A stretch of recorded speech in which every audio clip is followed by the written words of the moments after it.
kan? Nah, ini pelarut organik. Apalagi C6H6 ini benzen ya. Ini adalah pelarut organik. Lalu gimana cara kita membedakan zat terlarut dengan pelarut? Contoh ya. Misalkan saya punya ini rubbing alkohol istilahnya ya, 70% alkohol. 70% alkohol misalnya alkoholnya metanol. Etanol. Ini kan 70%-nya berarti senyawanya C2H5OH. 30%-nya apa? Kamu pernah beli nggak 70% alkohol ya? Kayak antis gitu lah ya. Kan itu 70% alkohol. Biasanya 30%-nya apa? Pelarut, Bu. Air, Bu. Air ya. Larut. Air, Bu. Saya mau tanyain nih. Ini siapa zat terlarut, siapa pelarut? Gimana cara kita membedakannya? Ini ada satu zat terlarut, ada satu lagi pelarut.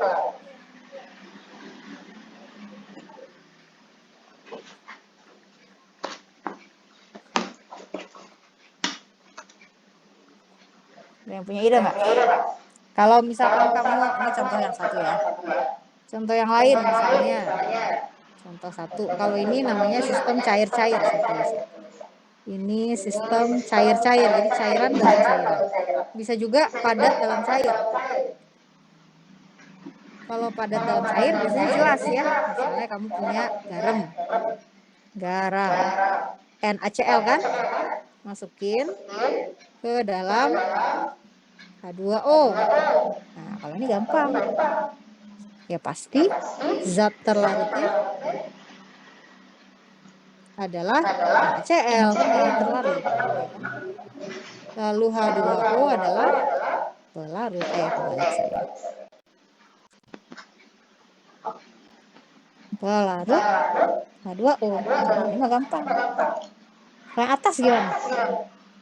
Saya kasih ZT aja ya, biar gampang. ZT maksudnya zat terlarut, lalu pel, itu pelarut. Apa mentang-mentang dia air, dia selalu pelarut?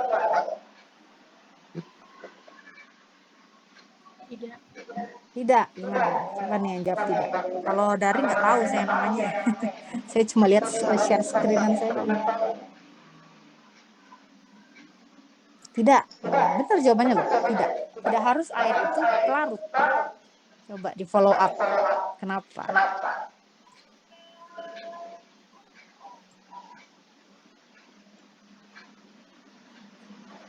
Mana tadi yang jawab tidak? Tebak-tebak atau mungkin ada alasan yang benar? Silakan. Siapa yang mau coba jawab? Mau coba jawab? Boleh. Siapa nih namanya? Ken, Bu, Kennedy. Ken, oke, saya ingat kamu yang atlet kan ya? Iya, Bu. Oke, gimana? Kalau zat pelarut atau solvent tuh yang zat yang ada dalam jumlah yang lebih banyak, bukan, Bu? Betul kata Ken ya. Pelarut itu yang paling banyak karena kadang-kadang dan malah keseringannya ya, zat terlarut itu nggak cuma satu.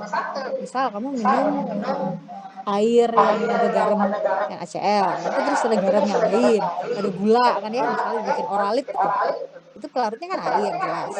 Zat terlarutnya lebih dari satu, ada garam, ada gula, ada air kalau masukin ke sana. Itu kita sebut sebagai zat terlarut. Pelarutnya cuma satu, yaitu yang paling banyak komposisinya. Gitu ya. Jadi sebenarnya kalau kayak gini, per definisi zat terlarutnya adalah C2H5OH. Dan pelarutnya, salah saya. Zat terlarutnya adalah sedikit. Salah ya, maaf. Zat terlarutnya adalah H2O. Pelarutnya adalah C2H5OH. Karena dia yang Recording in progress. Gitu ya. Selain dari sini kita juga punya sistem gas cair. Apa contohnya? Gas terlarut dalam cair, dalam cairan. Contohnya apa? Soda. Sehari-hari. Air Ya? soda. Air soda. Kayak Coca-Cola ya, carbonated water. Kan? Soda gembira. Carbonated water misalnya. Itu ada H2O, kan gitu ya. Lalu kalau karbonated itu CO2. Jadi ada gas CO2 di sini terlarut dalam air. Makanya kalau kamu guncang-guncang, ya, kocok gitu, dalam kondisi tertutup ya, apa yang terjadi begitu dibuka? Muncrat, Bu. Muncrat. Kamu pernah coba nggak Coca-Cola gitu kan? Kamu kocok aja, kocok sampai berkali-kali. 15 menit, pas dibuka langsung muncrat. Karena CO2-nya akan keluar. Jadi ada sistem larutan cair-cair, ada sistem larutan padat cair, kemudian ada sistem larutan gas cair. Yang mana yang akan kita bahas? Ya semuanya ya. Semuanya akan kita bahas satu persatu. Nah, pertama kita pelajari dulu ini, proses pelarutan. Sorry. Ya, proses pelarutan. Kamu sudah paham sekarang ya? Yang namanya larutan itu ada komponennya, yaitu ada apa tadi? Zat terlarutnya, kemudian ada pelarutnya. Lalu mereka saling bercampur. Ya kan? Jadi antara zat terlarut dan pelarut itu saling bercampur, barulah kita bisa sebut dia sebagai larutan. Karena ciri khas larutan itu ada sifat homogen. Apa artinya tuh homogen?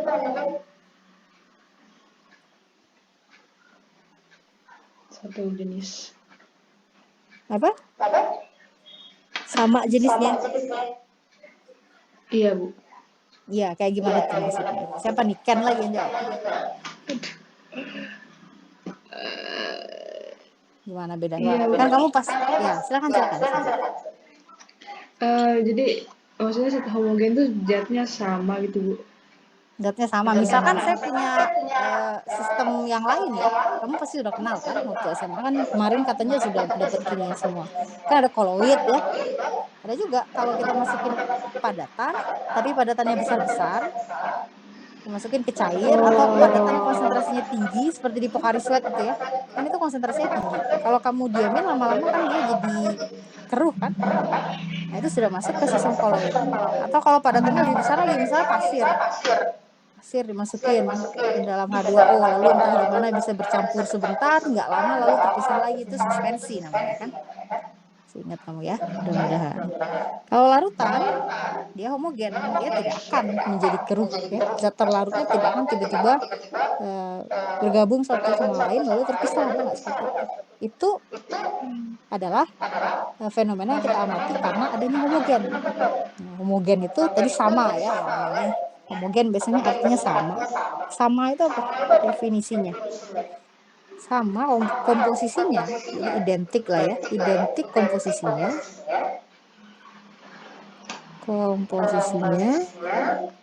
di seluruh bagian larutan gitu. Jadi kalau misalkan kamu punya ini, mana tadi? Nih, NaCl dalam H2O membentuk larutan, gitu ya. Lalu kamu ambil nih bagian sini, tentukan konsentrasinya. Misalnya konsentrasinya 0,1 molar. Kamu ambil lagi bagian yang lain, ini juga 0,1 molar. Kayak gitu ya. Misalnya NaCl-nya segentong gitu kan. Lalu kamu ambil seember, ya 0,1 molar juga konsentrasinya. Itu tandanya dia larutan atau sistem yang homogen. Kalau dia nggak homogen, bisa jadi mungkin di bawah lebih banyak. Karena dia mudah mengendap kan barangkali. Jadi di bawah padatannya banyak, zat terlarutnya banyak. Kalau larutan tidak seperti itu. Di seluruh bagian atau badan dari larutan tersebut, kamu akan temukan komposisi yang identik antara zat terlarut dan pelarut. Gitu. Pas ini jelas? Ada yang mau ditanyakan dulu?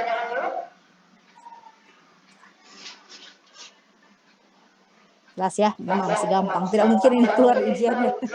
Tapi kadang-kadang ada juga sih. Mana yang pelarut, tapi tentunya sistemnya kompleks, tidak garam dalam air, tapi nanti zat terlarutnya rame misalnya ya. Ada lagi sebenarnya larutan padat-padat, tapi di sini nggak masuk ya. Kalau padat-padat memang agak aneh ya, karena kamu taunya mungkin cair. Tapi ada juga sistem aloy padat-padat, itu juga ya kira-kira kayak sistem larutan juga, karena dia komposisinya identik atau sama di seluruh bagian larutan. Tapi itu tidak masuk materi kita ya.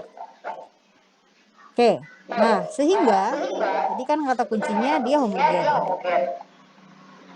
Homogen ya. Artinya ada tuntutan bahwa si ZT, zat terlarut, dan si pelarut ini dapat bercampur.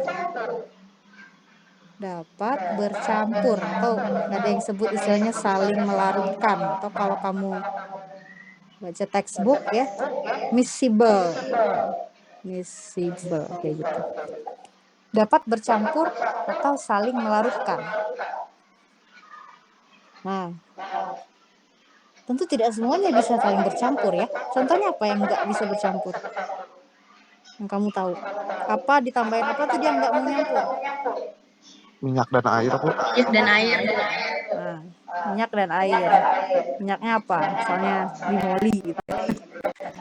Misalnya minyak ya, biasanya rantainya panjang kayak gini. Ini udah tahu belum kalau saya gambar zigzag ini tahu artinya apa nggak? 1, 2, 3, 4, 5, 6, 7, 8, 9, 10, 11, 12, 13, 14, 15, 16. Apa artinya nih? Zigzag. Ikatan karbon ya, Bu? 12, 13, 14, 15 ya. Anggap aja 16 ya. Almitat.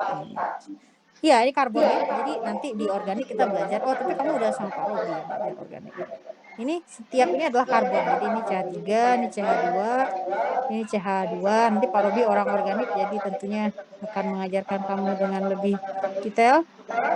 Nah, ini minyak misalnya kayak gini. Ini salah satu struktur asam lemak sih ya. Dia termasuk golongan lipid ya, tapi anggaplah ini minyaknya kayak gini. Lalu satu lagi, ada air. Air gimana? HOH. Ini kan udah belajar struktur Lewis kan? HOH. Lalu ada etanol. Nah, tadi kan kita udah bahas C2H5OH. Coba kita bandingkan. Ini C2 atau namanya etanol. Etanol ya. Kita gambarkan strukturnya C2H5OH. Jadi C-nya ada 2, H-nya ada 5. Gitu. Kalau air sama etanol bercampur atau tidak?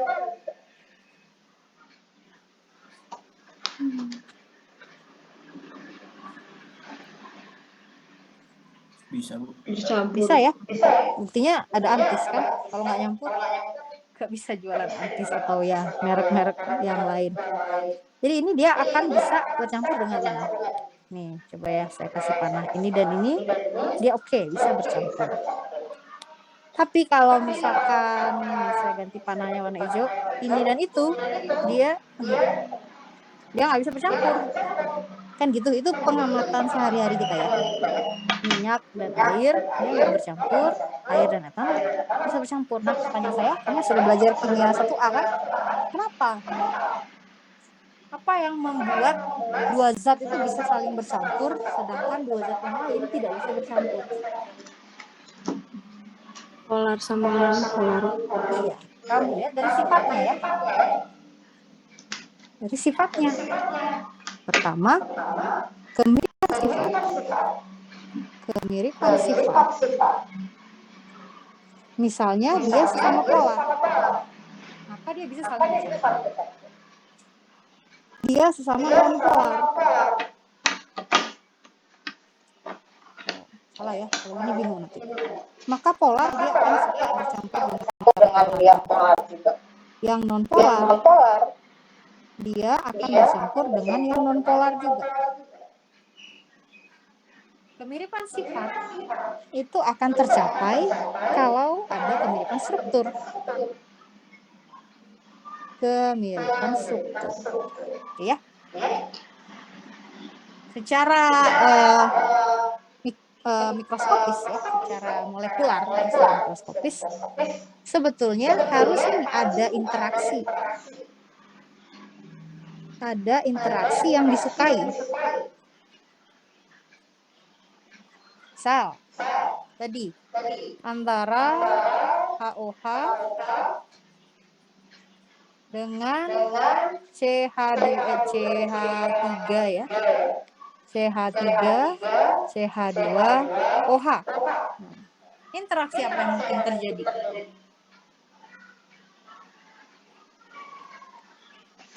Begitu ya.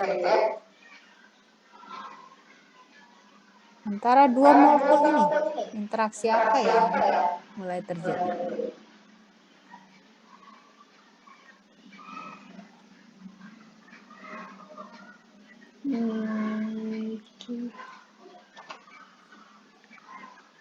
Apa namanya? Interaksi antar molekul. Kamu boleh lihat catatan di Ikatan hidrogen. Nah, itu. Ada ikatan hidrogen. Masih ingat apa itu ikatan hidrogen? Coba ada yang mendefinisikan ikatan hidrogen itu apa? Ini akan membentuk ikatan hidrogen antara apa dengan apa? Nah, hidrogen. Yang mana? Sama O. H dengan O ya, antar molekul ya. Ini bisa berikatan hidrogen, ini juga bisa. Ikatan hidrogen adalah ikatan antara O atau F atau N dengan gitu ya. H yang juga terikat dengan O atau F atau N. Kalau hanya terikat dengan karbon kayak ini ya, ini nggak bisa ini membentuk ikatan hidrogen. Jadi kamu bisa HOH ini polar. Metanol juga relatif ya, relatif lebih polar lah daripada yang karbonnya panjang. Semakin panjang rantai karbon, nih, saya mau ganti warna. Bentar. Semakin panjang rantai karbon, ini kan rantai karbonnya panjang nih, 16. Ini dia akan semakin non-polar. Oke? Semakin panjang rantai karbon, semakin non-polar. Meskipun, ini namanya ekstrak karboksilat ya, nanti kamu belajar. Bagian sininya sih polar. Nih. Kalau sesuatu yang ada oksigennya gitu ya, lalu ada H seperti ini kan kalau ini saja alkohol ya namanya. Tapi kalau ada COOH ini karboksilat, ini polar. Tapi kepolarannya yang sedikit di ujung ini kalah dengan karbon yang ke sini panjang sekali. Makanya dia dominannya non-polarnya. Oke lah si HOH-nya bisa berinteraksi dengan bagian kanan bisa. Tapi dengan ini badan tengah, badan kiri sampai pojok sini nggak bisa interaksi. Makanya minyak dengan air tidak bercampur. Ya, tidak ada interaksi yang disukai. HOH maunya membentuk ikatan hidrogen misalnya ya. Di sini nggak ada yang bisa membentuk ikatan hidrogen. Seluruh H-nya berikatan dengan karbon. Hopeless ya, tidak bisa berinteraksi. Tidak cocok ya. Gitu. Jadi harus ada interaksi yang disukai. Maka biasanya kalau kamu disuruh memperkirakan ya, diberi gambar. Nih, misalnya saya punya benzen. Ini namanya benzen ya. Nah, ini saya punya toluen. Ini namanya benzena, C6H6 ya. Ini namanya adalah toluen. Silakan kamu cari rumus kimianya ya. Kira-kira bercampur atau enggak? Si benzen dan toluen.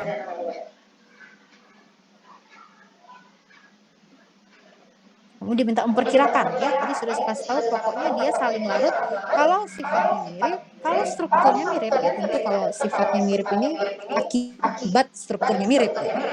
Lalu ada interaksi yang disukai. Nah, coba benzen dan toluen campur atau tidak kira-kira? Campur, Bu. Campur. Ada mirip kan? Ini kan ibaratnya ini dan itu badannya mirip, cuma yang ini mungkin pakai topi gitu ya. Persis. Itu ada topinya. Jadi ini dia disebut saling melarutkan. Bisa nggak kita membentuk larutan dari sini? Bisa. Saling melarutkan. Ya. Tapi kalau kamu punya benzen dengan kloroform, H3Cl ya, kloroform. Nah ini gimana?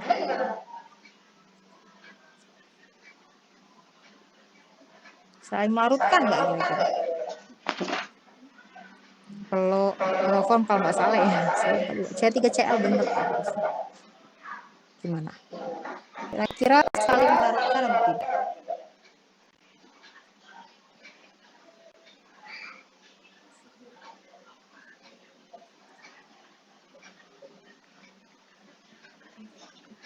Enggak, Bu. Enggak. Kenapa enggak? Enggak mirip. Nggak mirip. Ya. mirip, dia tidak ini ya, tidak satu geng dia ini. Yang ini maunya geng non polar. Kalau ini polar ya, strukturnya nggak beda, sifatnya juga. Ini dia non polar, lalu ini dia polar. Jadi dia tidak saling melarutkan. Kalau kamu harus membandingkan, kayak gitu cara membandingkannya ya. Sebenarnya apa yang terjadi di level molekul? Misalkan kamu punya larutan benzen, kamu punya larutan kloroform.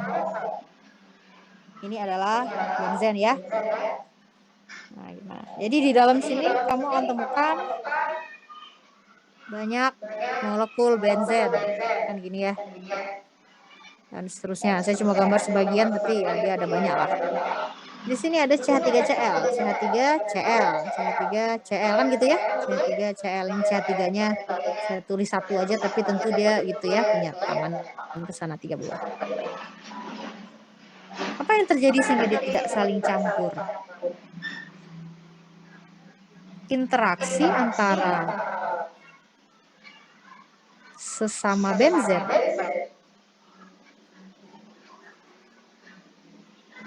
sesama molekul benzen ya, dan juga interaksi antara sesama kloroform, gitu ya. Ini gimana? Lebih disukai daripada, atau lebihnya ya, lebih disukai daripada interaksi antara benzen kloroform. Itu yang terjadi secara molekular. Antara benzen ada namanya interaksi aromatik ya.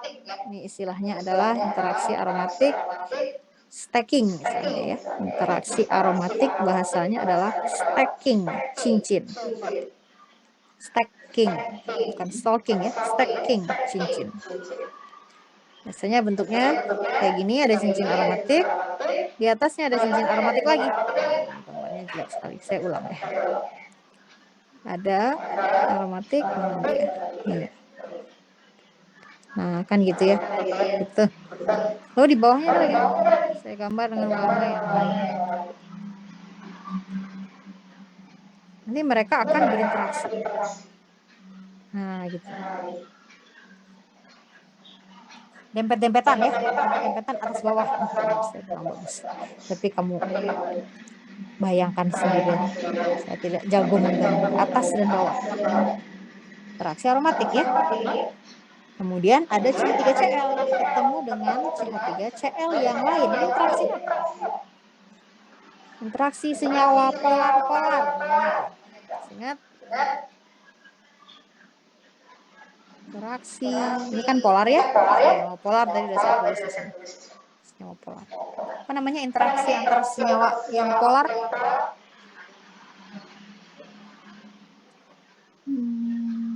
Hidrogen. Ingat, kalau tadi sudah keluar satu ikatan hidrogen, ini interaksi antar molekul, betul. Dipol-dipol, iya. Interaksi dipol-dipol. Itu ya. Ini lebih disukai ketimbang kalau kamu punya ada CH3Cl ketemu dengan benzen. Kan kayak gini. Ini interaksinya apa yang mungkin? Kalau kita paksa dia berinteraksi ya, interaksi antar molekul apa yang mungkin antara kloroform dan benzen? Bisa nggak dipol-dipol? Walaupun bisa lemah ya. Utamanya apa? Sesuatu yang non-polar dengan sesuatu yang polar. Apa interaksinya yang dimungkinkan?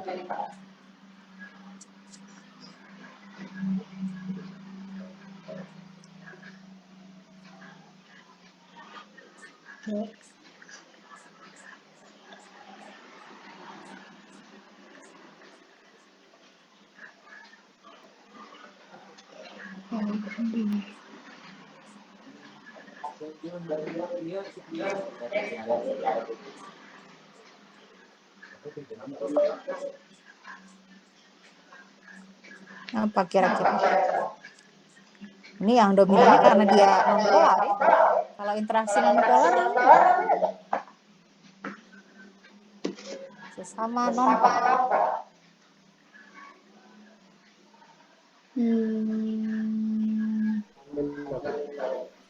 Kenapa? London, ya, gaya London. Ada juga yang menyebut sebagai gaya dispersi London. Atau juga ada yang menyebutnya sebagai interaksi van der Waals. Turun van der Waals. Gitu. Nah, interaksi cincin-cincin ini kan intensif nih. Sebenarnya ini van der Waals juga. Cuma karena dia kayak sandwich gitu ya. Nah, kamu bayangin kayak sandwich lah. Ini roti yang atas, itu roti yang bawah. Ini interaksi intensif, luas permukaannya besar. Ini lebih disukai ketimbang dia berinteraksi van der Waals sementara CH3 saja dengan cincin, lebih lemah. Apalagi interaksi dipol. Kan kamu sudah belajar tuh kekuatan interaksi antar molekul. Kekuatan interaksi antar molekul, ya. Paling lemah itu VDW, ya, atau van der Waals misalnya singkat aja, atau gaya London sama saja. Maaf, naik terus nih. Ini paling lemah. Baru habis itu yang lumayan dipol lumayan.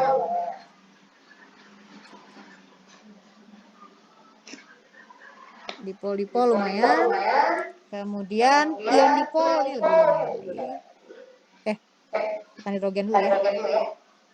Baru ada ikatan hidrogen. Nah, ini yang paling kuat di antara semua yang polar.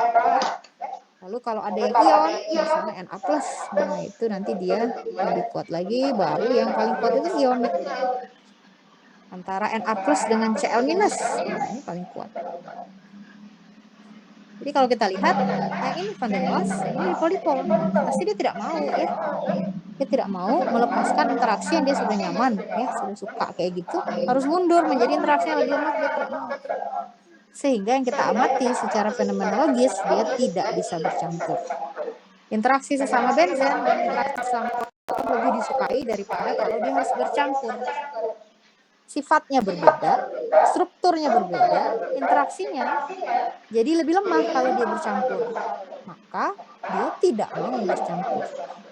Itu yang kita amati sebagai tidak larut, nggak nyampur minyak dan air. Karena tidak mirip strukturnya, tidak mirip kepolarannya, tidak ada interaksi yang akan menguntungkan kalau dia gabung. Mendingan dia sesama dia aja, kayak anak ITBC kan, udah kamu K35 aja, ngapain gabung dengan K yang lain misalnya ya. Toh gabung dengan K yang lain banyak berantemnya misalnya, kan interaksinya tidak disukai. Jadilah tidak bercampur. Gitu. Ini cerita pencampuran. Jadi saling bercampur atau tidak, kamu bisa lihat dari strukturnya. Nah, sekarang kita lihat aspek entalpinya. Jadi ada entalpi, kodenya apa entalpi? Simbolnya Delta H. delta H. Apa ya entalpi itu ya? Apa artinya delta H? Apa sih sebenarnya kalau entalpi? Kamu anak kimia kan ya sudah kenal. Kalau orang yang nggak kenal entalpi misalnya, kamu bilang apa? Energi, Bu. Energi dalam bentuk Joule, Bu. joule satuannya. Bentuknya apa? Energi kan macam-macam, ada energi listrik, Panas, Bu. panas. Jadi entalpi sebenarnya kalor ya. Iya, Bu. Pada dasar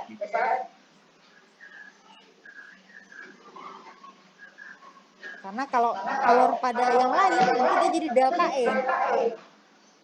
Bukan delta A.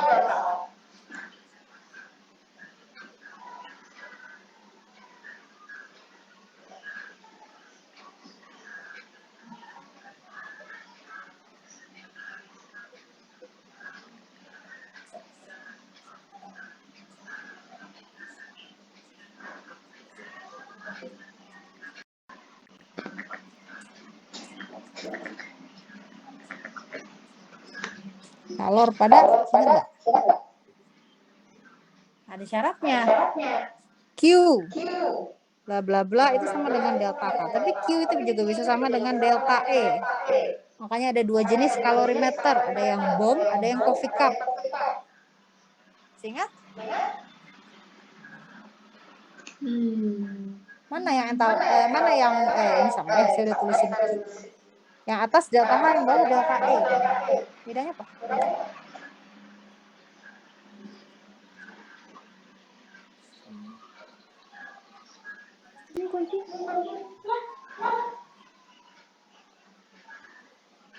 Ingat nggak? Nanti kamu dapat lagi termodinamika ya. Kalau ini mah dulu babnya termokimia. Ini entalpi itu artinya apa? Kalor. Oke, kalor gitu. Pada titik. Kanan tetap. Iya, itu ya. Jadi entalpi itu adalah kalor pada tekanan tetap. Jadi kalau Q pada P itu delta K. Kalau volume yang tetap itu delta E. Dan sekarang kita bicarakan adalah delta A. Karena proses pencampuran ini dilakukan di tekanan tetap. Misalnya tekanan atmosfer saja ya, 1 atm. Gitu. Oke, kita lihat sekarang misalnya yang gampang dulu saja, padat dengan cair. Padat dengan cair, kamu punya padatan. Nah, bentuknya kubus, dalamnya ada kubus-kubus. Di dalam kubus ada atom tersusun dengan pola tertentu. Ada berpusat muka, kan kamu udah belajar ya. Berpusat badan. Misalkan saja NaCl. Kamu mau campurkan dia dengan air. Ya. Kita lihat aspek energetikanya. Ujung-ujungnya saya mau dia menjadi NaCl dalam H2O. H2O-nya misalnya bentuknya kayak V gitu kan ya. Oke. Ini nanti NaCl-nya dikelilingi oleh molekul air. Ini yang namanya larut. Dia dikelilingi, dia sekarang berinteraksi. Jadi kalau kamu punya Na+, nanti dia akan ketemu dengan bagian yang negatifnya, yaitu oksigen ya. Nanti dia dikelilingi kayak gini. Ini namanya interaksi ion dipol. Ada ion di tengah dikelilingi oleh molekul-molekul polar. Ini namanya interaksi ion dipol. Ada lagi Cl-. Kalau Cl- nanti dia dihadapkan ke bagian positifnya ya. Ya, kan kamu sudah tahu ya kalau saya punya ini parsial negatif, ini parsial positif. Kenapa? Karena keelektronegatifannya ya. Yang lebih elektronegatif akan parsial negatif, yang lebih atau yang kurang elektronegatif akan jadi parsial positif. Maka kalau Cl-nya minus, dia dihadapkan dengan bagian positifnya, yaitu si H-nya. Ini interaksinya tentu ion dipol juga. Kondisi ini, nih yang bawah sini ya, kondisi ini kita sebut terhidrasi.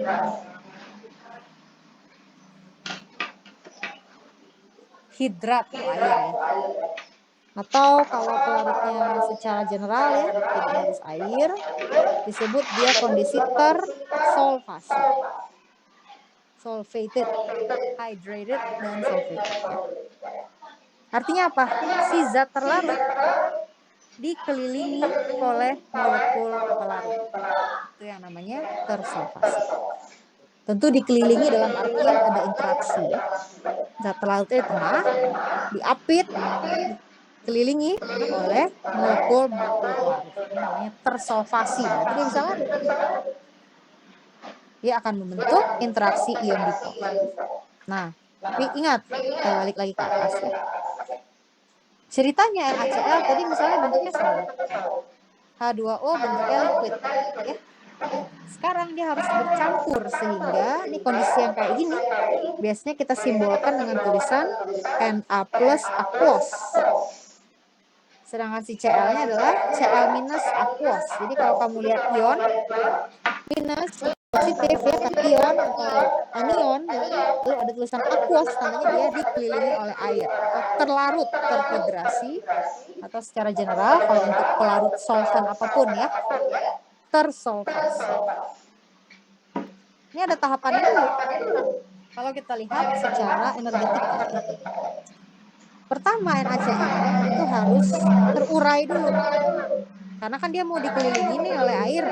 Maka dia harus diuraikan dulu jadi ion-ionnya. Oke? Begitu juga dengan H2O, dia harus jadi terlepas dulu molekul air yang terpusat. Kita sebut di sini ada delta H, gitu ya, pemisahan NaCl. Atau dalam hal ini delta H dari NaCl penguraian. Saya tulis penguraian.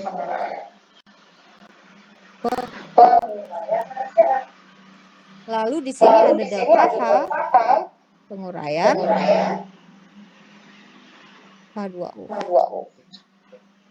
Setelah itu baru dia bercampur ke sini. Nah, di sini ada delta H lagi, yaitu delta H pencampuran atau delta H sistem larutan ya, delta H larutan. Pembentukan larutan. Saya ganti lagi. Delta H pembentukan larutan. Ya, ini juga ada di slide Pak Rukman. Kalau kita lihat slide ini. Nih, delta H larutan sama dengan delta H dari zat terlarut tambah delta H pelarut tambah delta H pencampuran atau delta H mix. Nah, kalau kita lihat kembali ke sini, delta H pembentukan larutan kita beri nama delta H mix. Delta H penguraian NaCl kita beri nama delta H zat terlarut ya. Delta H penguraian H2O kita beri nama delta H pelarut. Maka delta H totalnya, delta H dari proses pelarutan ini ya, dari larutan ya, bisa saja delta H larutan. Ya, ini sejumlahin semua. Kalornya apa saja?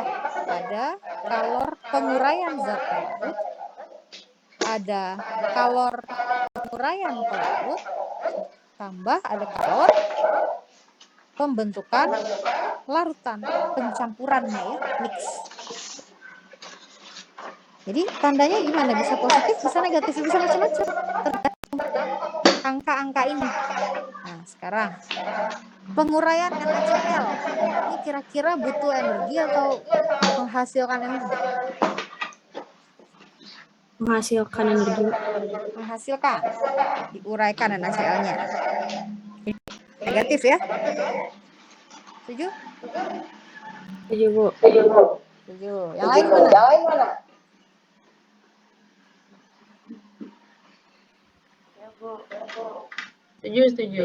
Setuju. Kenapa setuju? Kenapa penguraian membutuhkan energi? Buat melepas ikatan, Bu. Itu butuh energi atau menghasilkan energi?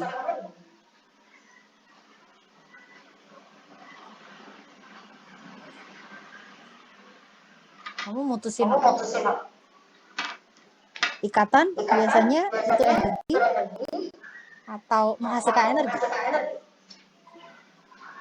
Effort atau malah menghasilkan? Butuh energi. Butuh energi ya? Setuju. Jadi positif tandanya, benar nggak? Iya. Positif. Benar nggak? Kalau negatif, jadi tandanya negatif. Coba voting dulu. Positif, Bu. Positif ya?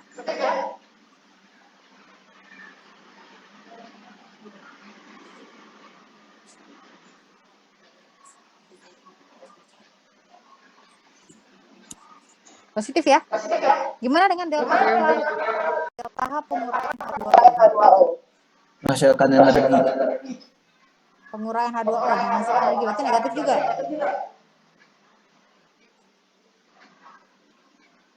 Setuju? Biasanya ya. Kalau positif kita sebut endotermik. Nah, ini endotermik atau eksotermik. Ini juga. Ini endotermik atau eksotermik? Menguraikan H2O. Kira-kira butuh energi atau menyisakan energi?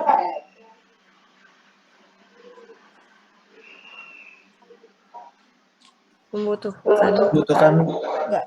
Jadi positif juga ya? Iya. Kamu kalau memecah sesuatu itu butuh energi. Ya. Memecah atau menguraikan ikatan itu kan punya energi. Sekarang ikatannya harus kamu putus, itu akan perlu effort, harus kamu panasin, komporin supaya putus. Kalau pembentukan ikatan atau pembentukan interaksi seperti pencampuran, ini baru yang dia akan melepaskan energi. Jadi kalau yang bawah sini nanti dia exo. Oke. Jadi kalau kita bicara penguraian sesuatu, apakah dia ikatan seperti ini? Apakah ikatan, kalau ini kan antara Na dan Cl ionik ya, pasti energinya gede banget. Apakah antara molekul H2O yaitu ikatan hidrogen yang perlu kamu putusin? Pokoknya kamu memutusin aja interaksi yang sudah terbangun dengan harmonis ini ya, kamu yang putuskan. Pasti kamu butuh energi. Tapi nanti pembentukan interaksi setelah dia putus, kamu bikin lagi interaksi baru kan di sini ya, yaitu interaksi ion dipol namanya tadi. Kondisi terhidrasi atau tersolvasi ini akan melepas energi atau exo. Nah, jadi nilainya gimana delta H larutannya? Bisa positif, bisa negatif ya, tergantung. Ya, tergantung ini angkanya berapa. Kalau yang positifnya lebih besar daripada negatifnya, ya pasti nanti delta H larutannya positif. Pembentukan larutan tersebut membutuhkan kalor jadinya. Atau bisa juga kebalikannya. Justru kalau dicampur itu energi yang dilepaskan besar sekali. Sehingga negatif ini besar, positif ini, dan positif itu lebih kecil jatuhnya. Maka pembentukan larutan akan menjadi eksotermik. Bisa juga delta H-nya sama dengan 0. Bisa juga. Ini namanya larutan ideal. Larutan ideal itu delta H-nya sama dengan 0. Artinya energi yang dibutuhkan untuk memisahkan zat terlarut ditambahkan energi yang dibutuhkan untuk memisahkan pelarut. Delta H+ ini sama persis dengan energi yang kemudian dilepaskan. Ya, dilepaskan mana sini ya. Saat dia bercampur. Ini namanya larutan yang ideal. Kalau delta H-nya 0 kan? Artinya biasanya kalau kayak gini strukturnya tuh mirip sekali. Begitu dilepas butuh energi sekian, begitu nyampur energi yang dilepaskan sekian juga sama angkanya. Karena strukturnya sangat mirip. Benar nggak? Interaksinya berarti persis kan ya? Kamu mau melepaskan zat terlarut, energinya sekian. Begitu bercampur, kembali lagi sejumlah energi yang sama itu kamu peroleh. Itu yang dinamakan dengan larutan ideal. Kita lihat ini dulu, mungkin di sini gambarnya lebih bagus dari saya. Udah pindah kan ya ke Edunext ya? Udah, Bu. Udah. Oke. Jadi entalpi molar larutan adalah jumlah kalor yang terlibat dalam pembentukan 1 mol zat terlarut. Pembentukan larutan dari 1 mol zat terlarut pada tekanan tetap. Ada tahap yang endotermik, yaitu pemutusan interaksi antar molekul pelarut. Kemudian ada lagi pemutusan interaksi antar molekul zat terlarut yang kita bahas barusan ya. Kita beri nama ini tadi delta HZT, delta H pel ya, delta H pelarut atau delta H solvent. Ini adalah delta H solute atau delta H zat terlarut bahasa Inggrisnya aja ya. Solute itu zat terlarut, solvent itu pelarut. Ini endotermik karena kamu butuh memutuskan interaksi. Semakin interaksinya kuat, pasti nanti energi yang dibutuhkan untuk memutuskannya juga semakin besar. Gitu. Lalu nanti setelah dicampur, ini eksotermik, akan ada gaya tarik-menarik antar molekul pelarut dan zat terlarut disertai pelepasan energi sebesar delta H campur atau delta H mix. Di mana delta H larutan akan sama dengan delta H pemisahan zat terlarut tambah delta H pemisahan pelarut tambah delta H mix, di mana delta H mix biasanya angkanya negatif karena dia eksotermik. Coba cerna dulu. Di sini jelas?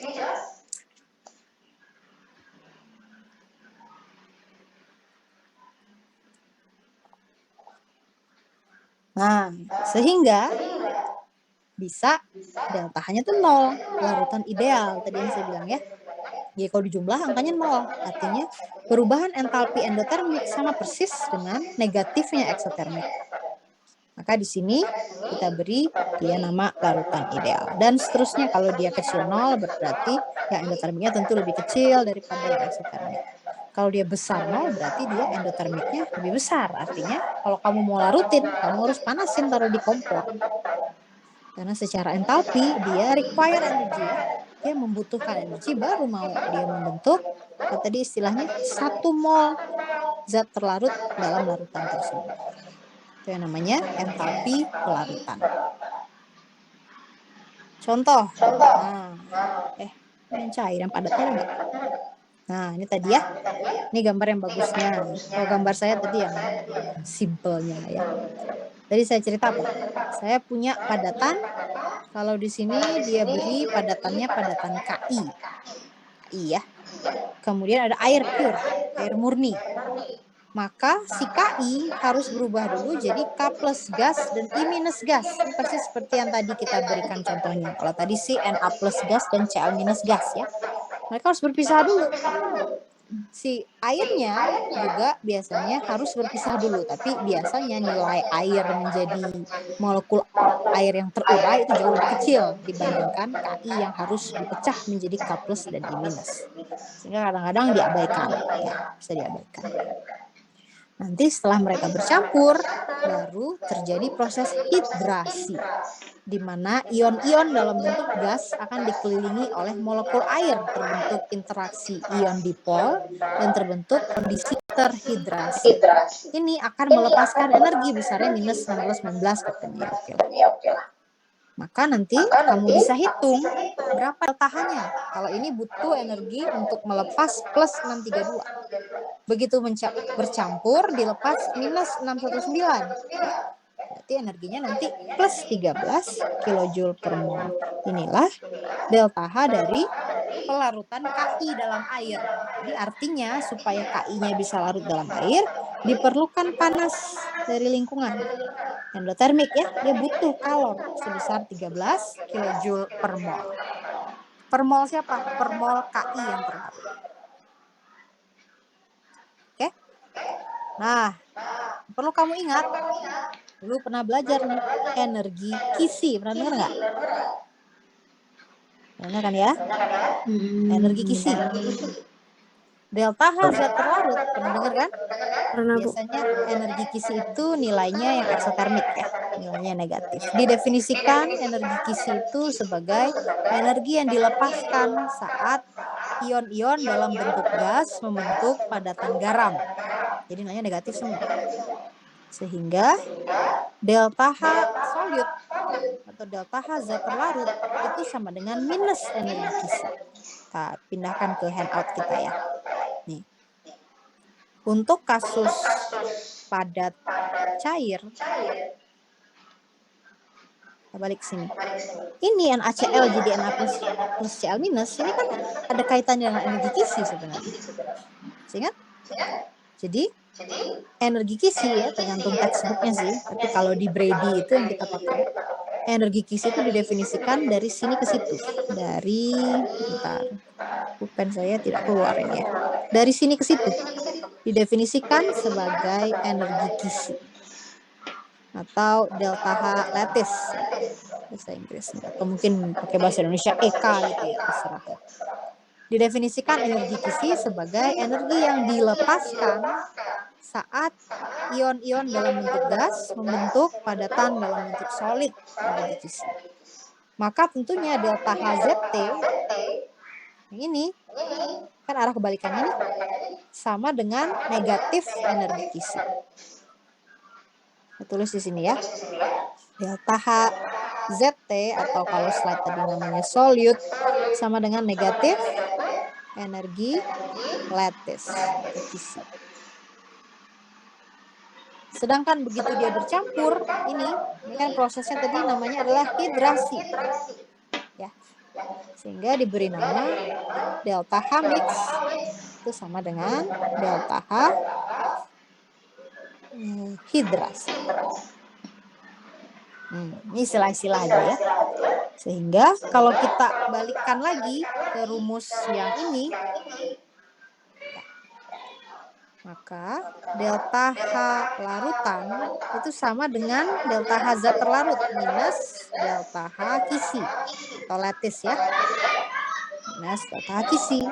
Plus seharusnya ada delta H pemisahan pelarut. Tambah yang terakhir delta H mix ini kita beri nama delta H hidrasi. Tapi biasanya nilai ini dibandingkan dengan nilai energi kisi ini bisa diabaikan.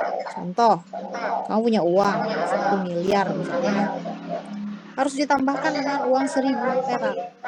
Kan nggak ada artinya 1.000 perak. Uang kamu 1.000.000.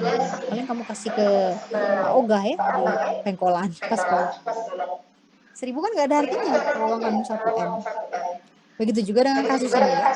Nilai ini sangat besar sehingga delta H pelarut bisa diabaikan. Makanya tadi sesuai dengan slide itu tadi, delta H larutan untuk kasus padat dan cair sama ujung-ujungnya dengan minus delta H kisi, dengan catatan definisi delta H kisinya adalah pembentukan padatan ya dari ion-ion dalam bentuk gas ditambah delta H hidrasi. Ini yang tadi ada di slide. Kita lihat slide-nya ya. Delta H larutan sama dengan ini. Minus delta H kisi ditambah delta H hidrasi. Itu adalah energetika pelarutan zat padat. Jadi yang missing itu sebenarnya pure water ini ya. Dia kan pure water ini harus misah juga, harus penguraian. Tapi nilainya biasanya kecil dibandingkan dengan lattice energinya. Itu pasti nilainya besar. Sehingga bisa diabaikan. Itu adalah energetika pelarutan zat padat. Jadi kalau kamu misalkan ditanya, kamu ingin melarutkan nih suatu padatan dalam suatu sistem cair. Ini kan padat cair ya, jadi kisahnya adalah padat cair. Lalu ditanya, ini kamu harus panasin dengan sekian kalor, atau justru kamu harus hati-hati, nanti sistem ini yang melepaskan kalor ya. Kalau kalor yang dilepaskan sangat besar, nanti meledak dia. Ya, proses yang sangat eksotermik istilahnya, bisa meledak. Gimana kamu ngelarutinnya? Apakah energinya dilepaskan atau energinya dibutuhkan? Kalau dibutuhkan seberapa besar? Kalau dilepaskan seberapa besar? Seberapa besar ya? Kamu bisa hitung dari data-data ini. Tahu berapa energi kisinya? Taruh di sini ya, jangan lupa ambil minusnya. Jadi minus energi kisi, karena tadi definisi energi kisi itu kebalikan, ya, proses kebalikan, tambah delta H hidrasi. Nah, itu biasanya misalnya ada di literatur kayak gini ya. Ini pelarutan dalam air nih, NiCl, NaCl, tinggal dihitung. Tapi kadang-kadang perhitungan yang kamu perkirakan gitu ya, itu tidak sama dengan measured and calculated kan ya, yang dihitung. Jadi ini semata-mata minus 853 tambah minus 883 hanya 30. Itu. Oke, ini mirip ya. Ini measurednya yang terukurnya 37. Bawahnya 16, 3,9 beda. Salah satunya mungkin ya yang menyebabkan adanya perbedaan adalah bahwa kalau kita pakai ini saja kita belum menghitung pemisahan air. Ini kan belum masuk tadi. Ya, meskipun estimasi sebenarnya bisa saja. Tetap bisa digunakan ya. Tapi yang namanya perhitungan calculated itu kadang-kadang berbeda dengan yang diukur. Yang mau ditanyakan dulu? Kalau konteksnya teori, ya tentu kamu tinggal pakai rumus ini ya. Minus delta H lattice plus delta H hidrasi. Harapan saya tidak hanya bisa menggunakan rumus itu, tapi kamu tahu kenapa. Kok gitu sih ngitungnya? Semoga sudah paham. Ya. Yang mau ditanyakan dulu?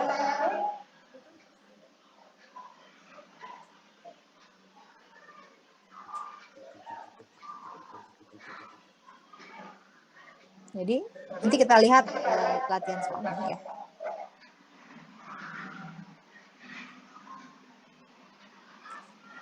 Jadi kalau ditanya energi kisi, energi pelarutan ya, ini solution maksudnya ya, larutan. Berapa nilainya? Kalau padat dengan cair, ini cara ngitungnya ya, minus delta H energi kisi tambah delta H hidrasi. Kalau cair dengan cair gimana? Mirip sih, persis ya. Kalau cair dengan cair, jadi ada expanded solvent dan expanded solute-nya dulu. Dan ini tidak boleh diabaikan lagi, karena nilainya nanti tidak akan jauh bedanya. Kalau tadi ibaratnya 1.000.000 dengan 1.000, ya 1.000-nya buang aja. Tapi kalau ini, misalnya ini 1 juta, yang ini 2 juta, itu tidak bisa diabaikan. Uang kamu cuma 2 juta, dikasih orang 1 juta, pasti mau kan? Tapi kalau uang kamu 1.000.000 dikasih orang 1.000, kamu tolak. Enggak usah, silakan Pak, saya ikhlaskan menjadi amal baik. Padahal uangnya 1 M. Tapi kalau yang cair kayak gini, biasanya nilai endotermiknya ini, mereka nilainya barangkali mirip-mirip ya, sehingga tidak bisa diabaikan satu sama lain. Maka komponennya komplit di sini. Delta H solution sama dengan delta H solute plus delta H solvent plus delta H mix. Fab-nya berarti penguapan ya. Jadi kita coba gambarkan sekarang. Tadi saya punya kasus padat cair. Padat cair udah ngerti belum? Gampang ya ngitungnya ya. Lihat saja energi kisinya berapa. Kemudian tambahkan dengan delta H hidrasi atau delta H mix-nya. Sekarang kita lihat kasus cair-cair. Kalau cair-cair, dia tidak bisa diabaikan ya. Cair-cair. Tuh. Kamu punya cairan yang pertama, misalnya cairan A, kamu punya cairan yang kedua, yaitu cairan B. Keduanya harus dipisahkan dulu. Jadi kita sebut delta H penguraian H2O ini menjadi gas. Jadi gas. Atau ini biasanya tidak dihitung kalau yang padat cair ya. Kita lihat ini saja, dia harus expanded katanya kan. Jadi si A-nya harus terpisah dulu. Tentunya di sini delta H-nya positif. Delta HA. No. Di sini ada delta H0B positif juga. Harus terpisah dulu B-nya. Kan gitu ya. Lalu nanti baru dia bercampur membentuk larutan AB. Misalnya gitu. Ini ada delta H mix. Pasti nilainya negatif. Namanya juga bercampur. Ini ke sini biasanya dia menjadi gas dulu ya. Jadi gas dulu, ini menjadi gas dulu sehingga kita juga bisa sebut ini sebagai delta H vaporasi si A. Atau delta H vap biasanya ya dari si A. Ini adalah delta H vaporisasi dari si B, penguapannya. Maka tentunya delta H larutannya bagaimana? Ya jumlah semuanya. Delta H larutan sama dengan delta H vaporasi si A ditambahkan dengan delta H vaporasi si B ditambahkan dengan delta H mix gitu. Ini nilainya akan positif karena dia menguraikan, ini nilainya akan negatif. Kembali lagi seperti tadi ya. Seperti tadi, apakah yang positif ini lebih dominan dari yang negatif atau negatifnya yang lebih dominan dari yang positif? Atau apakah nilainya setelah dijumlahkan sama persis dengan negatif? Maka jadilah tadi namanya larutan ideal. Ya. Larutan yang ideal itu delta H larutannya. Jadi setelah dijumlah-jumlahin lalu dikurangin sama dengan 0. Larutan ideal. Itu cerita pelarutan cair-cair. Nah, kalau tadi delta H pelarut ini kita abaikan. Kalau ini nggak boleh. Nah, ini kan sebenarnya kalau kamu tuliskan rumus dasarnya, tentu saja sama dengan yang tadi. Delta H larutan itu sama dengan delta H zat terlarutnya. Tambah delta H pelarutnya. Tambah delta H mix. Kan gitu. Ini jadi gini bentuknya. Zat terlarutnya katakan si A lebih sedikit, makanya delta H vaporisasi A. Delta HB juga harus ada, karena nilainya nanti tidak bisa saling diabaikan ya, nggak ada yang diabaikan. Plus nanti baru bercampur jadi delta H mix. Itu yang ada di slide ini. Ya, kamu bisa lihat. Nih, ngitungnya sedikit lebih panjang. Jadi kamu perhitungkan zat terlarut, pelarut, dan kemudian mix atau campurannya.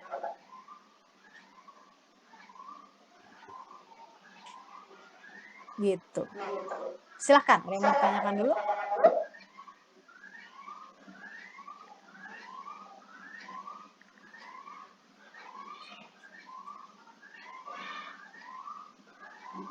Ini baru belajar energetika ya.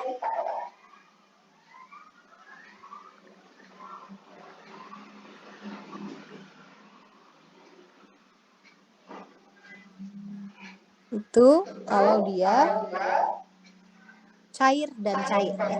Jadi ini cairan, ini juga cairan bentuknya gini. Kalau yang tadi sudah kita bahas panjang lebar, padat dalam cair, ada padatan, jadi ada energi kisinya. Tambah cair, bentuknya gini. Tinggal gas. Nggak usah saya tulis lah ya. Gas gimana? Nah, kalau gas biasanya ada polanya ya. Kalau gas dilarutkan dalam pelarut organik biasanya berlangsung secara endotermik. Kemudian gas dilarutkan dalam air biasanya eksotermik. Begini ya. Tapi tentunya boleh juga ya mau kamu uraikan dulu, tapi di sini gasnya tidak perlu diuraikan lagi. Gas itu dia sudah memang menempati ruangan ya. Interaksi antar molekul gas dengan gas itu kan minim. Jadi tidak ada lagi delta H solid, justru yang diabaikan itu delta H solid ya. Beda dengan zat padat. Lihat tadi. Kita balik ke sini ya. Kalau zat padat yang diabaikan itu delta H pelarut. Karena untuk memisahkan solid, jadi gas itu energinya besar sekali. Maka pelarut tadi anggap saja energinya kecil. Sedangkan kalau gas dalam cair,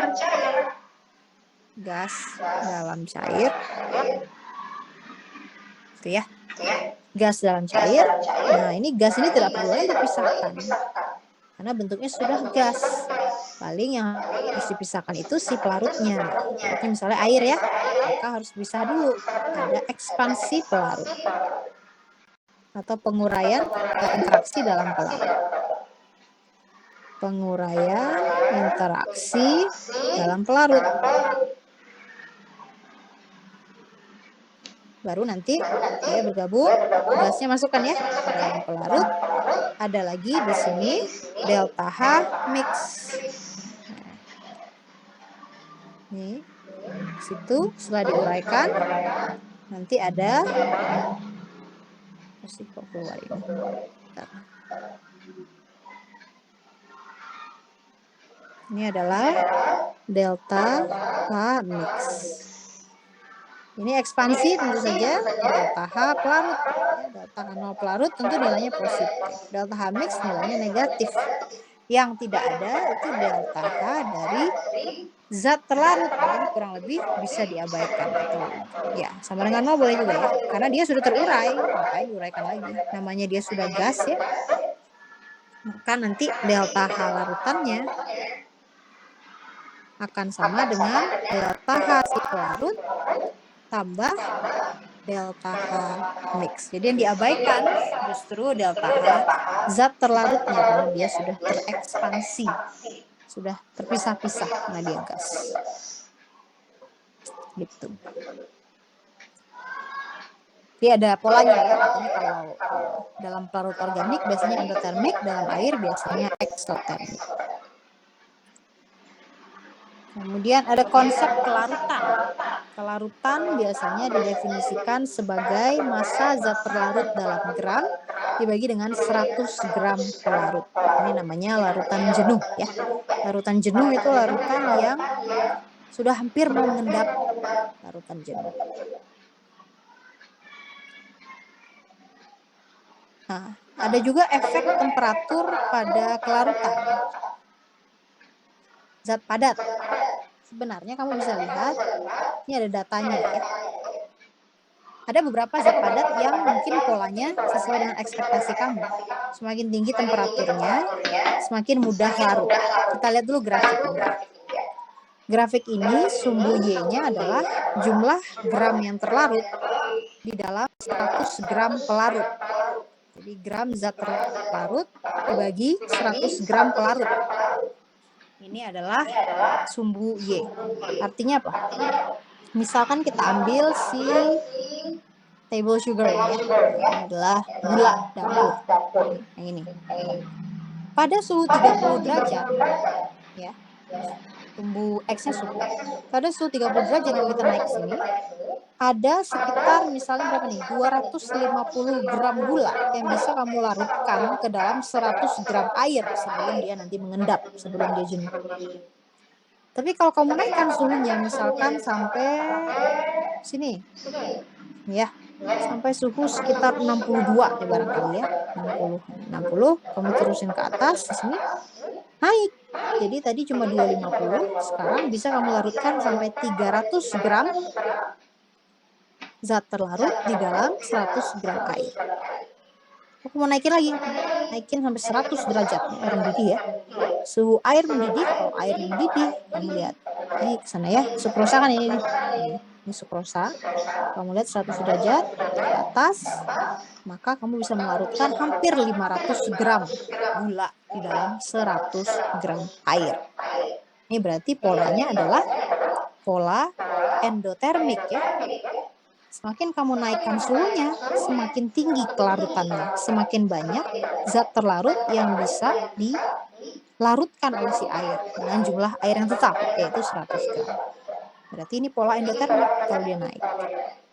Tapi ada garam-garam yang lain, misalnya nih yang agak asing ya, cesium, sulfat. Malah dia eksotermik turun. Artinya apa? Kalau suhunya rendah, baru dia bisa larut lumayan. Dinaikkan suhunya, ini hampir 0 kan ya? Makin datar, makin menuju 0. Artinya semakin dia membentuk endapan, tidak mau larut.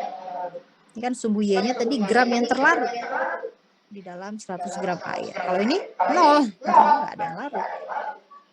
Jadi justru temperatur yang naik, dia malah semakin mengendap. Ada juga garam-garam yang seperti itu. Taunya dari mana tentunya? Kita bisa lihat dari delta H solution yang tadi kita bisa hitung ya. Kalau garam-garam pada umumnya, delta H-nya ternyata endotermik ya. Termasuk juga gula, ini juga endotermik. Kamu bisa baca dari data eksperimen. Ini kan sebenarnya yang kanan ini adalah data eksperimen. Tuh. Coba, bisa nggak kamu ngerjain ini? Saya beri waktu mengerjakan sebentar ya. Campuran garam yang terdiri dari 300 gram NH4NO3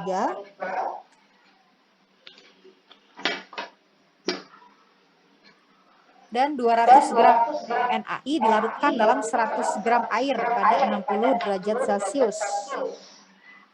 Kita screenshot supaya bisa kita coret. Tentukan jumlah NH4NO3 dan NaI yang mengendap ketika larutan didinginkan hingga 10 derajat Celcius. Jadi kamu punya awalnya dia 60 ya. Lalu didinginkan suhunya turun ya. Dari sini ke sini 10.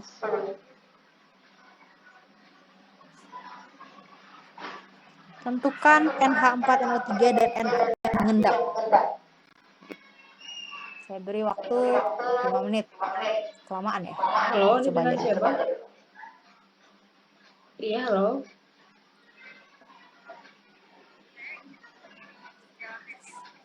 Jadi ceritanya kamu punya garam. Iya. Ada 2 garamnya kan ya. Dilarutkan dalam air. Massa airnya adalah 100 gram. Lalu kamu punya garam. Di sini ada NH4NO3. Bisa terlarut sampai 300 gram. Ya? Lalu ada garam yang lain. Ini terlarut. Namanya Di lantai NaI. 2 sama 3. Berapa nih? 200 gram. Nah ini semua kondisinya 60 derajat. Ya. Untuk Pak Sutri atau untuk mahasiswa ya? Lalu kamu kurangkan suhunya. Iya, paling di lantai 2 sama 3 sih ya. Menjadi 10.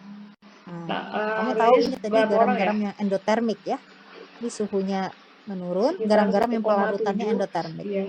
Sehingga saat suhunya menurun, nanti kelarutannya berkurang. Sehingga terbentuk endapan di sini. Iya, enggak. Kawarnya panjang, ada kalori. Berapa banyak di dalam, yang mengendap? Ada udah plastik, air, wifi. Iya, masing-masing dapurnya. Mau pesan gokar tuh.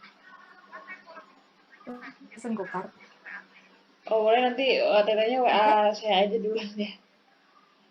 Iya, sama-sama. Oh, oke. Assalamualaikum.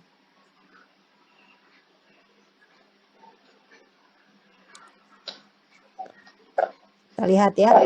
Kalau di suhu 60, nah ini grafiknya harus diperbesar, mungkin kamu kurang kelihatan. 60 tuh garisnya gini nih. Warna saya merah juga. Saya ganti warna lainnya, warna kuning. Di 60 derajat, NH4N3 itu bisa larut sampai sekitar segini. Nah kan enggak juga. Cuma warna hitam aja. 60 derajat, NH4NO3 tuh grafiknya gini ya. Tuh yang gitu. 60 derajat bisa sampai sini. Tuh. Ya kan? Kira-kira mungkin kalau kamu tarik ke sumbu Y bisa terlarut sekitar 420 barangkali. Masih larut. Artinya kalau kamu punya NH4NO3-nya jumlahnya 300 gram masih larut. Ya, karena batas kelarutannya sampai jenuh itu adalah 420. Garam yang satu lagi NaI. NaI di sini. Ya kan? Ini kira-kira di tengah sini ya. NaI berarti 250. Itu adalah batas sampai dia jenuh. Jadi kalau kamu punya 200 gram kayak gini masih bisa larut. Tapi lihat kalau kamu turunkan, ini kan temperaturnya 60 ya. Kamu ubah temperaturnya menjadi 10 derajat Celcius. Kita perkirakan aja ya. Coba perkirakan NH4NO3-nya. Ini berapa nih angkanya kira-kira?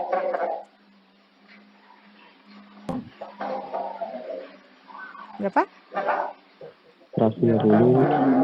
Yang larut ya.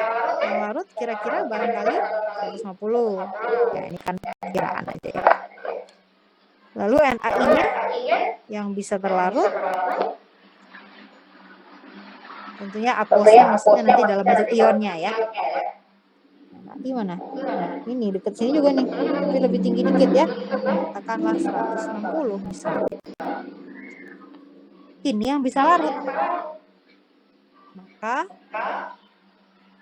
yang mengendap tentunya sisanya.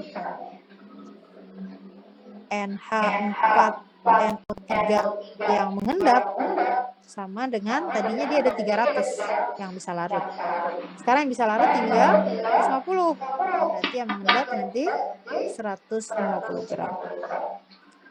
NaI di suhu yang 60 dia bisa larut sampai 250 bahkan ya. 250 bisa larut. Tapi kita punyanya kan 200 gram. Jadi ini 200. Tapi begitu suhunya turun ke sekitar 10, oh ternyata dia cuma maksimum bisa larut 150 menurut grafik ini.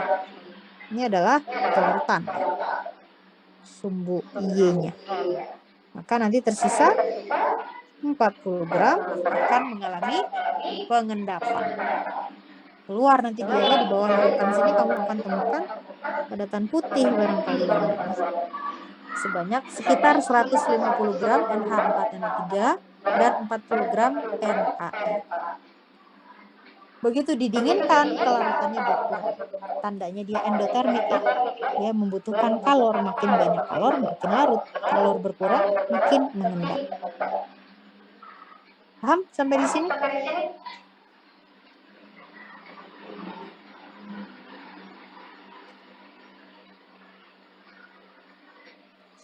Paham, Bu.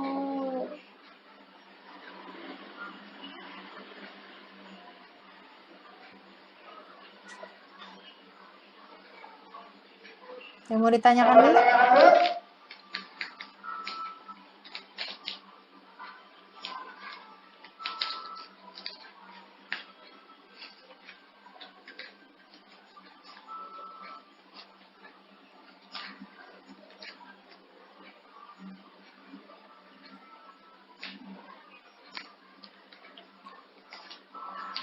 Jelas ya? Jelas, Bu. Jelas, Bu. Tuh, cara membaca grafik ya.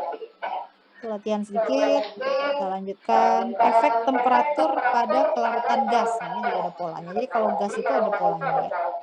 Umumnya kelarutan gas itu menurun dengan naiknya temperatur. Kamu bayangin aja kamu manasin Coca-Cola ya. Itu kan nanti gasnya jadi hilang. Nih, misalkan kamu punya Coca-Cola nih, maaf ya sebut merek, tidak di-endorse oleh Coca-Cola. Kamu taruh aja di mobil, dalam mobil ya. Maksud saya dalam kalengnya ya, jangan tumpahin ke mobilnya. Misalnya kamu naik mobil, lalu mobilnya bermalam di tempat yang panas. Kamu ambil nih Coca-Cola, taruh di mobil itu semalaman, biarin suhunya tinggi ya. Kan nanti panas tuh dalam mobilnya. Coca-Colanya pasti belinya tuh berkurang. Terus pas kamu buka, biasanya protes, lo kok Coca-Colanya tidak lagi gitu ya, apa tuh namanya, tidak nyetrum lagi. Karena gasnya nanti berkurang. Malah nanti begitu kamu buka, barangkali dia mencerat karena gasnya keluar dari fasa terlarutnya. Jadi umumnya kalau kamu tingkatkan suhu gas, itu dia kelarutannya akan menurun. Contohnya, kalau dididihkan sampai 100, itu gasnya nggak mau lagi ada di dalam fasa larut. Kalau kamu berikan kalor ya, dengan cara menaikkan temperatur, itu sebenarnya akan membuat energi kinetik gas itu menjadi lebih tinggi. Kamu bayangkan kamu gas ya, lalu kamu diperangkap nih dalam sebuah ruangan atau sebuah kolam renang. Kolam renangnya air, kamu gas terlarut dalam kolam renang. Lalu kolam renangnya dipanaskan, pasti kamu kabur kan? Tidak mungkin kamu semakin menyelam dalam kolam ini, nggak mungkin. Temperaturnya ditingkatkan, kamu semakin panik nih, panas. Geraknya semakin cepat ya. Secara kinetik dia bergerak semakin cepat. Kolamnya semakin panas, kamunya langsung kabur dari kolam tersebut. Tidak larut lagi ya dalam kolam itu. Artinya kelarutannya menurun. Gitu ya. Perhatikan beda dengan garam tadi. Kalau garam tadi, mana tadi garam? Yang kita bahas tadi sebentar. Nah nih ya, kalau garam tadi tergantung garamnya apa dulu.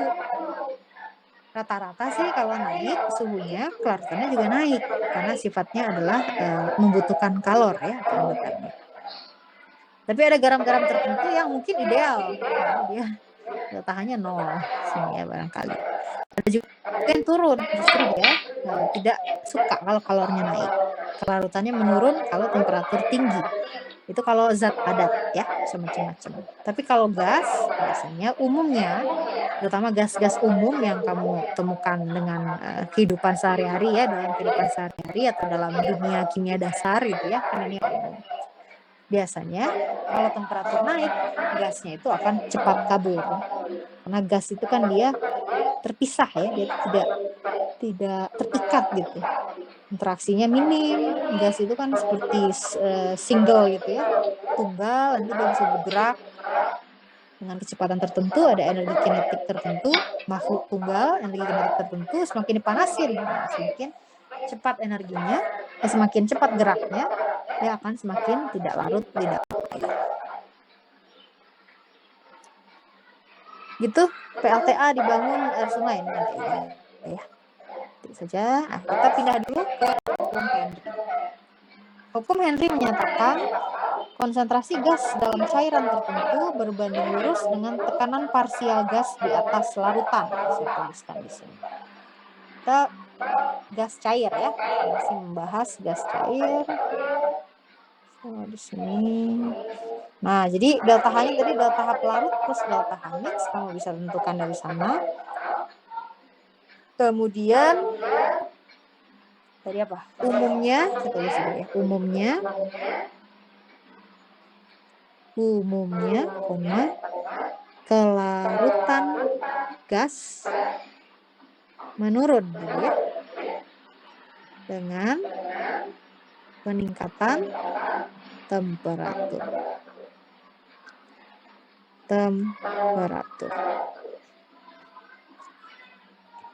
Nah, masih dalam konteks sistem kelarutan gas dalam cair. Ini gasnya zat terlarutnya ya. Cairannya biasanya pelarutnya. Ada hukum Henry tadi. Hukum Henry. Ini menyatakan bahwa konsentrasi gas yang terlarut itu sama dengan sebuah konstanta, yaitu konstanta Henry, karena hukumnya Pak Henry ini ya, kalikan dengan tekanan parsial. Nah, kamu sudah pernah belajar gas kan ya? Ada yang namanya tekanan parsial, yaitu tekanan gas tersebut relatif terhadap tekanan total kalau kamu punya campuran gas. Kalau kamu punya cairan, misalnya cairannya itu, kita gambarkan seperti ini ya. Di dalamnya ada molekul gas, saya beri logo G ya, yang terlarut. Sebenarnya gas itu kan dia kelarutannya rendah, ya. Apalagi dengan suhu tinggi makin turun kelarutannya. Maka nanti akan ada gas yang terlepas ke permukaan. Jadi si G-nya itu tidak hanya dalam larutan, tapi juga nanti ada gas yang terlepas ke permukaan. Gas yang terlepas ke permukaan ini kan kondisi yang terlarut. Ini kondisi di atas permukaan larutan.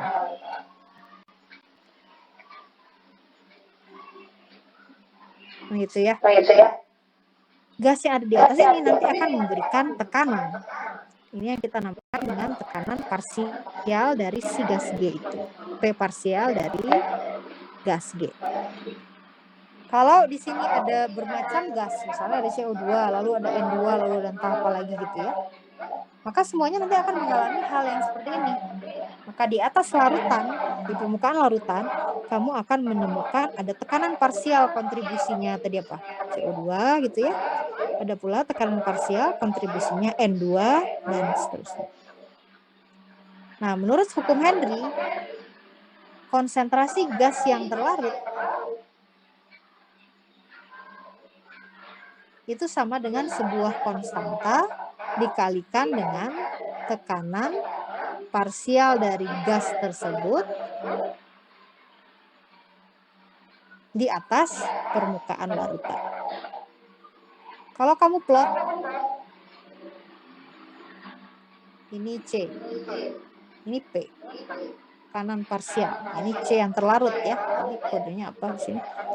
C gas, P gas, ya, kan dia gas semua. Konsentrasi gas sama dengan sebuah tatapan hukum Henry yang unik untuk setiap gas. Jadi kalau gasnya beda, nanti angkanya beda lagi kali tekanan gas. Jadi kalau kamu gambarkan, di sini tadi gini plotnya, kan gitu ya. Dimana garis ini nanti kemiringannya sama dengan nilai KH. C dari gas sama dengan konstanta Henry kali tekanan parsial gas tersebut. Semakin tinggi tekanan parsial gas itu di atas permukaan larutan, berarti pasti nanti kamu bisa simpulkan bahwa di dalam fasa terlarutnya itu gasnya juga banyak. Kira-kira begitu. Itulah hukum Henry ya. Konsentrasi gas dalam cairan berbanding lurus dengan tekanan parsial gas di atas permukaan larutan. Semakin besar tekanannya, artinya banyak gas yang terlarut. Kan masuk akal ya. Nah, ini mah tidak perlu kamu cerna dengan complicated, masuk akal. Kalau gasnya banyak, pasti tekanan di atasnya tinggi. Karena dia banyak yang dalam sini ya, banyak juga yang akan menguap. Dikalikan dengan K. Semakin dia mudah menguap, pasti kan makin besar. Tandanya tekanannya juga semakin besar. Ini tadi plot yang saya ceritakan, konsentrasi terhadap tekanan itu pasti dia naik ya, harusnya lewat 0 ya, harusnya lewat 0 di sini. Maka pada temperatur tetap kamu bisa tuliskan C1 per P1 sama dengan C2 per P2. Kalau temperaturnya sama, nah sebenarnya kan ini dari sini ya datangnya. C1 itu kan KH kali P1 kan ya. C2 sama dengan KH juga kali P2. Jadi kalau kamu gabungkan C1 per C2 ya sama dengan P1 per P2. KH-nya kan saling coret. Ya. KH-nya boleh saling coret karena dia untuk gas yang sama. Jadi ingat KH ini tadi unik untuk setiap gas. Kalau gasnya beda, ya tentunya nanti dia beda lagi KH-nya. Dan ini berlaku pada temperatur tetap. Karena kalau temperaturnya naik, tadi kita sudah bahas, kelarutan gas akan menurun. Ya, kelarutan gas akan menurun, nggak bisa pakai ini. Jadi C1 per P1 sama dengan C2 per P2. Ya, sama lah, ya kan? Turunkan P1-nya ke sana, C2-nya naikin, ya sama saja. Intinya sih C sama dengan K kali P. pada temperatur tertentu dan nilai K-nya itu unik untuk setiap gas. Gitu. Sampai di sini kita sudah selesai membahas. Nah, ini ada contoh soal, tapi nanti aja ya. Ini tentang botol minuman bersoda. Ini bisa mudah sekali, C kali K kali P doang. Raja ini terakhir kalau latihan soal. Ini dulu, kelarutan gas polar dan non-polar. Biasanya, nah tadi kan kita udah bahas juga, kalau dia polar, pasti dia lebih senang berinteraksi dengan air ya. Misalnya gas yang polar tersebut dapat membentuk ikatan hidrogen. Misalnya NH3 nih. NH3 ini kan gas yang polar. Dan gas NH3 juga bisa membentuk ikatan hidrogen dengan air. Maka pasti kelarutannya lebih tinggi. Karena kan tadi kita sudah belajar, kalau mau ngelarutin itu dia pertama kepolarannya mirip, sifat kepolaran. Atau strukturnya mirip. Atau ada ikatan atau interaksi yang disukai. Ikatan hidrogen, ikatan yang kuat, sangat disukai ya. Kalau seperti NH3, ini bisa membentuk ikatan hidrogen dengan molekul air. Maka kelarutan NH3 relatif tentunya akan lebih tinggi daripada dibandingkan dengan N2 misalnya. N2 ini tidak bisa berinteraksi dengan air. Ikatan hidrogen pasti nggak bisa. Punya H-nya nggak dia ya, N2. Lalu N2 sifatnya non-polar, air sifatnya polar. Pasti dia kelarutannya rendah. Gitu. Jadi intinya molekul gas yang mengandung ikatan polar akan memiliki kelarutan lebih tinggi dibandingkan yang tidak polar. Tentunya ini kita membahas kelarutan dalam air ya. Maka karena air itu polar, dia prefer yang polar juga. Maka kelarutannya akan lebih tinggi. Sama saja konsepnya dengan yang tadi. Namun ada beberapa gas yang kelarutannya meningkat ketika dia bereaksi dengan air. Contohnya CO2, kalau ketemu air bisa membentuk asam karbonat. SO2 dalam air bisa membentuk asam sulfit. Ya. NH3 dalam air bisa membentuk ion amonium dan OH-. Jadi NH3 ini sebenarnya gasnya basa ya, karena dia akan menghasilkan OH-. Sedangkan CO2 dan SO2 ini kita sebut sebagai oksida asam. Itu nantilah ya, kita belajar asam basa. Kenapa namanya oksida asam? Karena dalam air nanti dia menghasilkan H+. Nanti kita lihat berbagai definisi asam itu apa sih, basa itu apa. Nanti kembali lagi ke sini ya. CO2, SO2 ini oksida asam. Karena dia ada oksigennya, makanya namanya oksida. Dan dia asam, karena dalam air dia menghasilkan H+. Nah, gas-gas yang seperti ini yang kalau ketemu air ternyata dia menghasilkan H+ atau menghasilkan OH-, ini pun juga akan meningkatkan kelarutannya di dalam air. Beberapa gas, atau spesifiknya 3 ini ya sebenarnya, 3 ini akan meningkat karena dia bisa bereaksi dengan air, apakah menghasilkan asam, menurunkan pH larutan gitu ya, atau menaikkan pH larutan. Gitu. Dan oke, selesai. Pindah ke satuan konsentrasi. Masih ada waktu saya berapa? 10 menit lagi ya. Pengantar aja dulu ya. Oke, kita recap dulu. Mana tadi? Nih. Apa yang sudah kita pelajari hari ini? Jadi kita belajar bab 1 dengan judul sifat fisik larutan. Saya mau gambar kotak. Iya. Ya. Oke, sifat fisik larutan. Kita sudah belajar yang ini. Yang mana, Bu? Yang ini. Nih, ini udah. Proses pelarutan selesai kita bahas. Bahwa kita mulai dari definisi larutan tadi ya. Larutan itu adalah satu campuran yang homogen. Homogen itu artinya apa? Terdiri dari zat terlarut dan pelarut. Dari mana saya tahu yang mana pelarut, mana zat pelarut? Cari aja yang paling banyak, itulah pelarutnya. Ya. Kamu bisa membentuk larutan dari sistem cair-cair, contohnya antiseptik, bukan antiseptik, hand sanitizer. Itu adalah cair-cair. Bisa padat cair, kalau ada padatannya dimasukin dalam cairan air ya, padat cair namanya ya. Bisa gas cair, kayak gini. Homogen artinya mereka saling larut. Nah, di sini ada yang saya buka tadi. Ada istilah suka sama suka. Suka sama suka jadi larut, like the soul slide. Yang mirip akan melarutkan yang mirip juga. Mirip apanya? Sifatnya udah kita bahas. Strukturnya. Ya. Lalu mirip ada interaksi yang disukai. Atau yang kuat lah ya. saya hapus. Baik. Nah, disukai. Pasti dia saling campur. Contohnya minyak dengan air tidak bercampur. Strukturnya beda, interaksinya ada tapi lemah. Ya. Bisa sih hidrogen. Cuma di ujungnya doang. Bagaimana dengan ini? Bayangkan ini kayak kayak ulet gitu kali ya. Sama kepala aja sih bisa bercampur, berteman. Dengan ekor yang panjang ini nggak bisa. Interaksinya lemah. Ya. Sehingga tidak mau bercampur. Beda dengan etanol. Kalau etanol dia bisa membentuk ikatan hidrogen sehingga dia saling bercampur.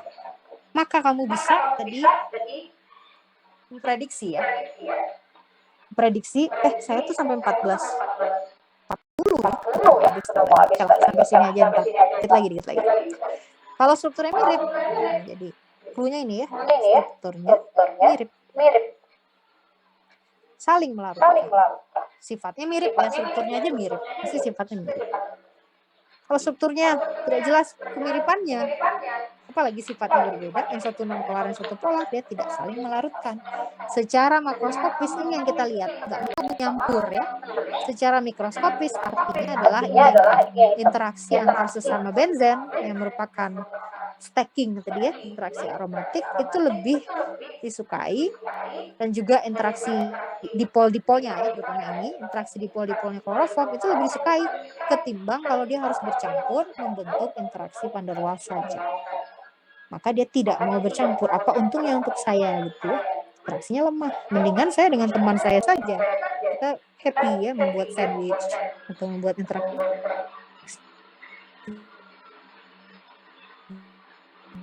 dipol-dipol. Belajar tapi pencampuran atau pelarutan. Ada padat cair, ujung-ujungnya sih ini ya. Ujung-ujungnya ini. Delta larutan sama dengan min delta HCC plus delta hidrasi. Ada cair-cair. Kalau cair-cair maka semua komponennya masuk. Kamu hitung dari sini. Ingat ada yang larutan ideal namanya ya. Dengan delta H larutan sama dengan 0. Lalu kalau gas cair, maka hitungnya begini. Umumnya kelarutan gas akan menurun dan kamu bisa tentukan kira-kira berapa sih konsentrasi yang terlarut dengan cara menentukan tekanan parsialnya dan sebaliknya. Ya. Karena mereka berhubungan secara matematis berbanding lurus sesuai dengan hukum Henry. Ini ceritanya. Dah selesai proses pelarutan. Nih, selesai. Ada mau ditanyakan dulu? Biasanya handout-nya saya bagikan kalau sudah beres babnya ya. Jadi ini belum saya share dulu. Jadi kita Senin depan luring ketemu membahas konsentrasi.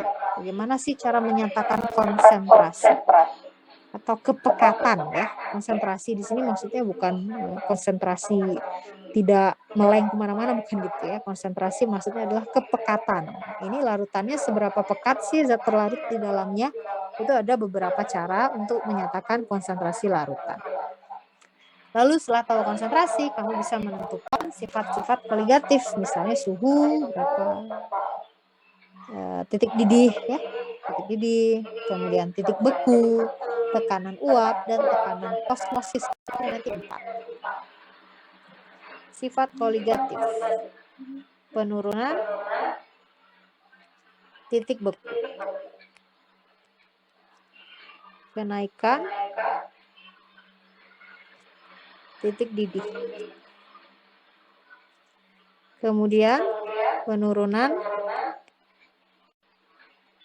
tekanan uap, kemudian terakhir tekanan osmosis. 4 ini. Titik beku kita beri kode TF bahasa Inggris ya, freeze. Beku. Titik didih TB, hati-hati ya. TB ini bukan beku, bukan itu ya, B-nya boil. Jadi ada delta TF nanti ya, ada delta TB, ada delta P, penurunan tekanan uap, dan tekanan osmosis ini beda sendiri, simbolnya adalah P. Simbolnya adalah P. Ini nanti hari Senin aja ya. Senin kita bahas konsentrasi larutan itu apa saja, sekaligus latihan. Kalau saya punya larutan 0,1 molar pakai R, ini berapa molal pakai L? Kita nanti menentukannya ya. Saya punya 70% alkohol, ini berapa molar? Kamu harus bisa memiliki kemampuan untuk mengonversi dari satu satuan konsentrasi ke satuan konsentrasi yang lain. Setelah itu paham, baru kita bahas sifat koligatif. Jadi ini akan saya share ya. Nih contohnya, dulu kan saya juga bahas nih elektrokimia tuh. Ini waktu di kelas saya bahas ya. Tapi nanti kamu saya bahas dari awal lagi. Kalau saya ngajar itu, tapi elektrokimia saya tidak ngajar. Jadi nanti biasanya handout yang barusan saya bahas itu saya taruh di sini. Jadi kan begitu kamu klik nih sifat fisik larutan, ada slide dari Pak Rukman yang sangat bagus untuk kamu gunakan untuk belajar. Baru di bawahnya ada handout. Lalu kalau ada contoh soal saya tambahin juga di sini. Oke, waktunya sudah habis. Kuliahnya 14.40 ya. Jangan lupa isi absen. Udah isi absen belum? Masih gitu.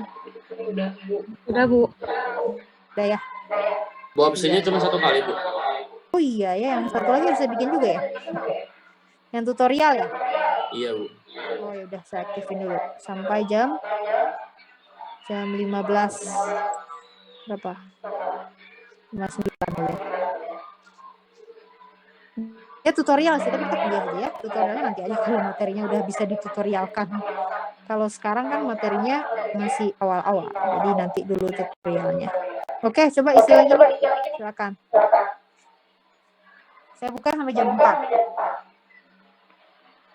Oke? Udah, habis waktunya ya. 14, ini bukan 50 harusnya. Kalau kita kuliah 2 jam kuliah, itu harusnya 100 menit. Ya. Oke, jadi